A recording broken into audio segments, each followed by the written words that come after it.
ഞാൻ മരുമോളും അമ്മായിയമ്മയും. ഓക്കെ, അതായത് ഞാൻ ജോലിക്ക് പോകുന്ന മരുമോളാണ്. അതെ അതെ. ഇത് അമ്മായിയമ്മ, ഒരു പണിയെടുക്കാത്ത അമ്മായിയമ്മ അല്ലേ? അതെ. ഓക്കെ, അപ്പൊ അമ്മായിയമ്മ സ്റ്റാർട്ട് ചെയ്തോളൂ. ഞാൻ ഈ വരാൻ വേണ്ടി കാത്തുക്കായിരുന്നു. എത്ര നേരം അയച്ചിട്ടാ ഇവിടെ ഇങ്ങനെ നോക്കിക്കണു. ബസ് വരുന്ന സമയമൊക്കെ കഴിഞ്ഞല്ലോ. ഞാൻ അങ്ങനെ വിചാരിച്ചു ഈ എന്താ വരാത്തെന്ന്. ഈ വന്നിട്ട് വേണം മിറ്റത്തിന്റെ ഇറക്കൊക്കെ ഒന്ന് കിടക്കണ നോക്കി. ആകെ പൊടി പിടിച്ചിട്ട്. ഇന്നാണെങ്കിൽ വല്യമ്മയും വന്നിട്ടുണ്ടായിരുന്നു. എന്നോട് ചോദിക്കുകയും ചെയ്തു ഇവിടെ ഒന്നിന് മാത്രം ഒന്നിന് പെണ്ണും പിള്ള ഉണ്ടായിട്ട് ഒന്നും ചെയ്തില്ലല്ലോ എന്ന്. അപ്പം ഞാൻ പറയുകയും ചെയ്തു എനിക്ക് യൂരിയുമ്പോൾ തണ്ടലൊന്നും വെച്ചിട്ട് ഒന്നിനും വയ്യ, അവള് ചെയ്യാറില്ല എന്ന് പറഞ്ഞു. ഞാൻ പറഞ്ഞത് അങ്ങനെയല്ല. ഞാൻ പറഞ്ഞു അവൾക്ക് സമയം കിട്ടുമ്പോൾ അവള് ചെയ്യാറുണ്ടെന്നാണ് പറഞ്ഞു. എന്നാലും നീ എന്തായാലും വന്നാലേ ബാഗ് അവിടെ മാറ്റി വെച്ചിട്ട് അപ്പം നടിച്ചു വരട്ടോ.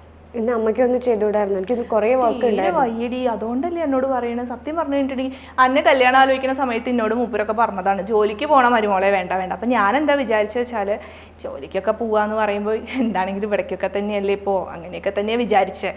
ഇതിപ്പോൾ അതൊന്നും അടിച്ചിട്ടിട്ട് ഇങ്ങോട്ട് കയറിക്കോ, കുഴപ്പമില്ല. ഡ്രസ്സ് എന്താ ചീത്ത വെച്ചിട്ടാ?